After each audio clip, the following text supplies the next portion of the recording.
Well, hope everyone had a good weekend. Thanks for joining me on this Monday morning.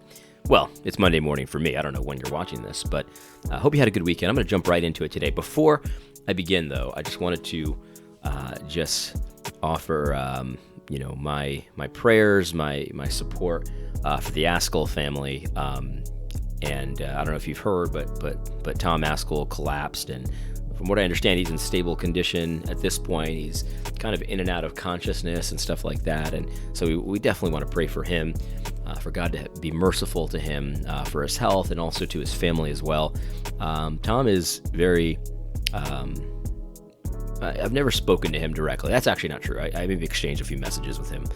But the way he conducts himself is very inspirational to me. And it's very clear that people respect Tom and like Tom, even though they disagree with him. I mean, he's forceful. There's no question about that.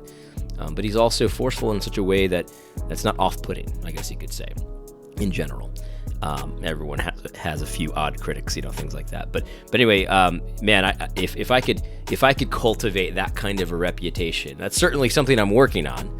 But if I could, I would be very, very happy with that. So he's very inspirational. I don't want to call him a hero of mine, but sort of along those lines, I guess you could say. So God bless you, Tom, and I hope you get healed really fast from all of this, and I hope God blesses you and your family. And I know he has, so just wanted to say that up front. Anyway, I wanted to talk a little bit about pornography. And this weekend, a lot of people were arguing about whether or not porn should be banned in the United States. Pornography should be banned. This is in light of lots of research that shows how damaging pornography is to people in general, but children in particular, because children have very easy access to pornography, and it damages young minds, not beyond repair, but significantly. And it's not just kids that it damages. Let's not pretend that it's just kids. I mean, pornography damages everyone who consumes it. Everyone. And not just the people who participate in it, but the people who watch it. It is evil. Pornography is pure evil. And the debate right now is, well, is pornography free speech or not? And look, like, I used to be a libertarian, right? And so I would say stuff like that. And at the end of the day, like, whether or not it's free speech, it makes absolutely no difference to me, because I'm not a libertarian anymore, and I understand that free speech is an important thing, but it's definitely not an ultimate thing. It just isn't. It just isn't. And I know that that's going to make people, bristle and be angry and all that, but it's just the reality. So I'm not a libertarian anymore. I believe that the law of God, the civil law of God, is the standard for what the government should be doing. If you're reformed, you should believe this about the law of God. Let me read to you from the Westminster Confession, chapter 19. If you're a Reformed Baptist, it says something very similar in your standards. I think it almost exactly the same. Not quite. There's a couple differences, I think, but I'm more familiar with the Westminster Confession, and since I'm a Presbyterian, this is what I go with. So here's what it says in chapter 19 of the Westminster Confession about the law of God. Talking about Israel, it says, "To them also, as a body politique, he gave sundry judicial laws, which expired together with the state of that people, not obliging any other now, further than the general equity thereof may require." And so what's being said here, if you're Reformed, you're a Westminster guy, or even a Reformed Baptist to some degree, because again, it's very similar. It's saying that the judicial laws, the civil law of God, where it says what the Israelite government should do, that expired when Israel expired, right? But there is a general equity that obligates nations today, governments today. And so we need to discover what that general equity is. And it's not always very simple. It can be very complicated. It can be very nuanced. These are discussions that we need to have. These are discussions that people used to have. And we need to have them again. Because the general equity of God's civil law for Israel does oblige nations today. And we ought to kiss the Son, and we ought to do homage to the Son and respect the Son and obey the Son when it comes to our government. That's something, if you're Reformed, you definitely should believe. But actually, you should just believe it, even if you're not Reformed, even if you're not a Christian. Because pragmatically, there are a lot of good reasons to do this too. So if you're a Christian, you ought to obey Christ in government because you owe it to Christ. You know that. You owe it to God. But if you're an unbeliever, you should still do it because it's the best law. It's the best law that anyone could ever come up with. And pragmatically, there are a lot of good reasons to obey it. It just works. It's just that simple. It just works. Now, if you're a God hater, you might be like, well, no, it doesn't work. It would just be evil, blah, blah, blah. And I understand because you want to sin. I get it. I understand. You want there to be chaos. I understand. But if you really think about it, you break it down, you study it, you will know that the law of God is what we ought to do if you really want to care about human flourishing and all this kind of stuff. Now, the New Testament also talks about this stuff. This is Romans 13, a very famous passage. A lot of people debate about this passage, but it's actually quite easy. Paul says in Romans 13, "Let every person be subject to the governing authorities, for there is no authority except from God, and those that exist have been instituted by God." And so what's being said here? It says, government is legitimate. So I'm sorry, anarchists, but God says that I've instituted governments for a purpose, and so you should subject yourself to them because there's a legitimate purpose there. This doesn't mean that governments are perfect or they've got a divine mandate to do whatever they want. No, it doesn't mean that at all.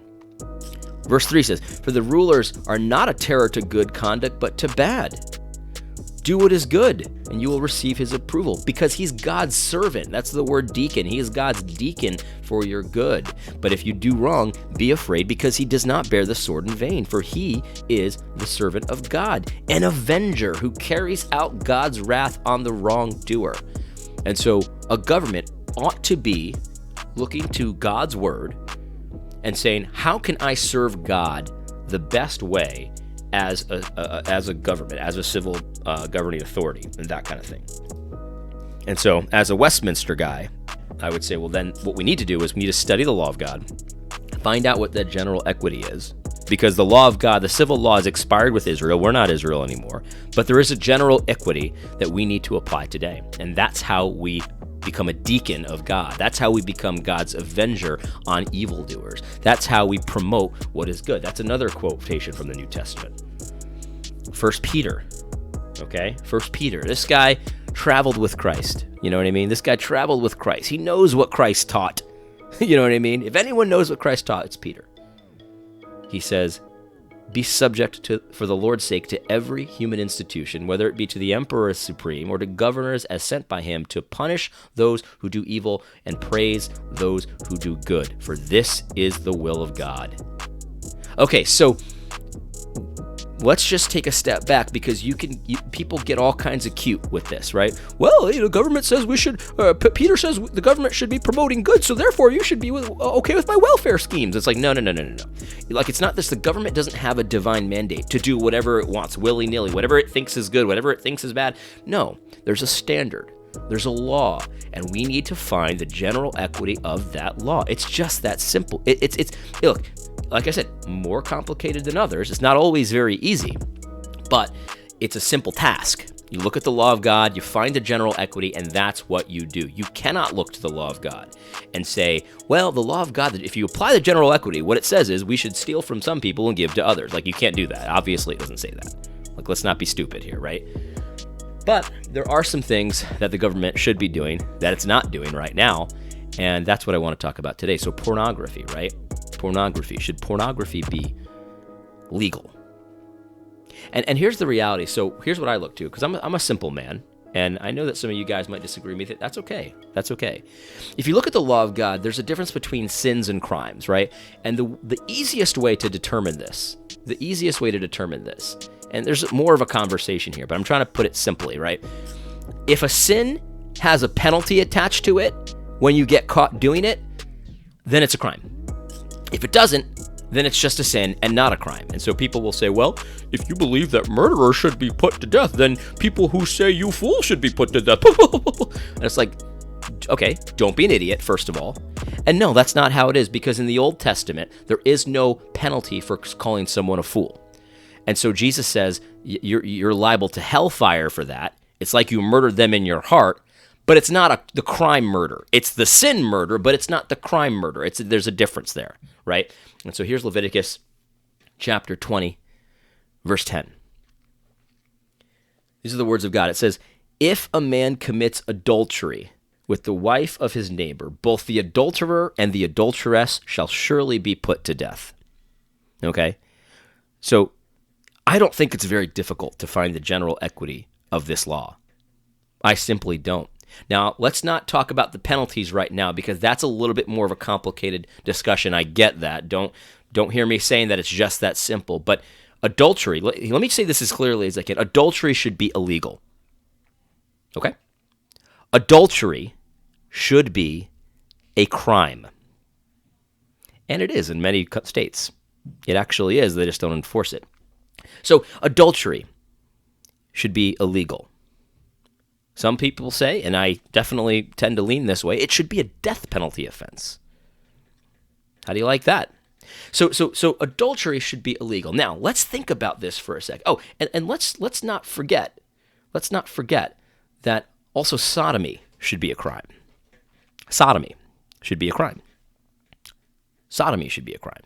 Now, I know libertarians are freaking out here, and fine, I'm okay with that, because this is not me talking, this is the law of God. So I think it's quite easy to find the general equity of these laws. I mean, there's a direct correlation to what's happening then and what's happening now. There's a direct correlation. It's not difficult to find the general equity of these laws. Adultery should be illegal and sodomy should be illegal. Now, let's think about this for a second, because a lot of people hear this and they start to think, well, man, this is going to be like the totalitarian state we're all worried about, right? This is going to be this is going to be like Big Brother, and there's going to be, there's going to be secret police, and they're going to be doing stings, and they start to think about like a Saudi Arabia. Ever heard of the Saudi Arabian religious police, where they're like the most feared police ever because they do stings and they try to entice you into adultery or to homosexual relationships, and then they get you. You know what I mean? And it's like, let's stop for a second. Remember, I'm talking about the law of God here. Is there any such thing as a religious police in the law of God? No, there is not. We wouldn't be able to tap your phone to find out if you're having an affair. We wouldn't be able to get your Alexa app, to listen, to see what you're doing in your house. And there's no sting operations to try to entice people into having adulterous affairs and stuff like that. That's not how the law of God is. So the only people that would be prosecuted in this kind of a situation are people that are flaunting this. And I'm not saying that it's like there couldn't be a situation where someone that's not flaunting it could be charged. No. But what I am saying, though, is sodomites who get charged under the law of God would have had to have been very open about it, right? Because how do you get 2 or 3 witnesses to sodomy unless someone is flaunting it open in the public square, loudly and proudly? This is who I am, right? Same thing with adultery. I'm sure a lot of people in the old days got away with adultery because they kept it quiet. They weren't flaunting it. They were secretly sinning against God. That doesn't make it any better. But this is not what this law is meant to protect. This law is meant to protect people that are openly flaunting their rebellion by having adulterous affairs with people. Open. Now, there was also the law, and this is much more difficult to apply the general equity, because I don't think there really is one. You know what I mean? When it talks about the priest, and if someone gets jealous of their wife and they're not sure if they're committing adultery, and then there's like a test that you do and stuff like that. And I'm not talking about that. That's a very separate thing. We don't have priests anymore. You know what I mean? So there you go. But anyway, so here's the idea. It's the idea of subverting culture, subverting society by flaunting your adulterous affairs, because otherwise there would be no 2 or 3 witnesses. You need 2 or 3 witnesses to prosecute a crime like this. Nobody should die on the evidence of 1 witness. That's a biblical principle. So how do you get 2 or 3 witnesses for an adultery case or a sodomy case? You'd have to be flaunting it, right? You'd have to be marching in the gay pride parade or something like that, having sex in public. And that's the connection I want to make here. Because I think you don't have to ban porn. I don't think you do. I think what you need to do is apply the general equity of the adultery laws, the sodomy laws, and say, these things are illegal. And so if you're doing this on camera for the world to see, intended to spread around so that everyone can watch you flaunting your subversion, flaunting your perversion, flaunting your filth online, that's a heck of a lot more than 2 or 3 witnesses. See, this is the kind of thing that the law against adultery, the law against sodomy was intended to stop. This flaunting of perversion, this flaunting of subversion. And so I say, forget about banning porn. Let's just apply the general equity of the laws against adultery. Let's just apply the general equity of the laws against sodomy. If you do that, all of a sudden, that kind of solves itself a little bit. So we can just sidestep the issue of free speech. Who cares? I'm not concerned with someone's free speech to publicly, proudly flaunt their sexual perversion, because here's the reality. The law of God's equipped for that. It doesn't have to have a category for pornography for us to know that this kind of public, promotion of perversion is not acceptable in God's sight. That's why he has these laws against adultery and sodomy. That's why he has those laws, because it wasn't about people like to think, well, it's just going to be like these 2 poor little gays, and they're just trying to mind their own business and do their own thing privately, and you're just going to invade in their life, and you gonna put a camera on their bed to see what they're doing? No, it's not about those kind of people. If such a person existed, it's not about that. It's about people that are publicly trying to subvert God's standards, publicly trying to pervert people. And that's exactly what we're seeing today. That's what these parades are all about. Marching, proudly perverting everybody, proudly perverting children. And this is actually the point here, because there's so many pragmatic reasons that you could say we should ban porn. But I say, why don't we just sidestep the whole thing, start applying the general equity of God's law that he's already provided for us? It's enough. Because if you do that, you put a stop to a lot of this stuff anyway. And all of a sudden, porn is relegated to the back alleys and in private, where it's not publicly perverting children's minds, right? That's the problem that we're facing right now. But if we applied the law of God, the general equity of it, it would be a side issue. It would be for the degenerates of society. And here's the thing about degenerates. They don't usually keep their degeneracy in one area. The degeneracy also often spills into other areas as well. So let's forget about that for a second, and let's start to realize what the law of God is really all about. And the law of God against adultery, the law of God against sodomy, it's intended to stop the very thing that we have right now, where in the public square, people are flaunting their perversion and trying to pervert children and trying to pervert adults and trying to do this intentionally in God's face, spitting in his face. God's law already has a plan for this. You don't need to ban things that God's law doesn't ban. All you need to do is apply the general equity of his law.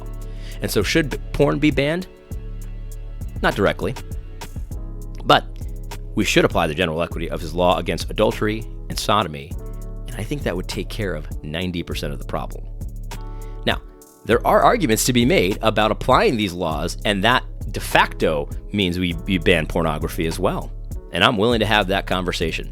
Absolutely, I'm willing to have that conversation, because at the end of the day, I care way more about the general equity of God's law than I do about some imaginary principle of total free speech purity. It's just that simple. Anyway, I know I'm not going to make too many friends with this video. That's okay. Oh, by the way, before you hear me getting all high and mighty on you, I have participated in adulterous affairs in the past before I was a Christian. So I should be dead. I know that. I'm not saying I'm pure or like I'm better than anybody. Like, I have deserved death penalty in the past. I recognize that. It wasn't one of the worst things I ever done.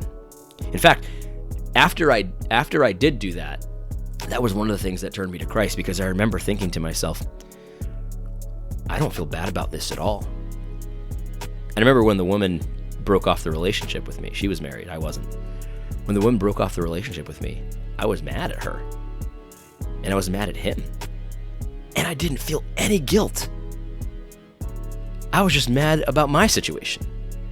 Remember, that was one of the things, that was one of my come to Jesus things. Like, what is wrong with me? What is wrong with me? Am I a sociopath? I remember thinking that. So don't hear me saying that I'm better than you, man. Don't hear me saying that at all. That's not it. That's not it. Anyway, I hope this is helpful. God bless.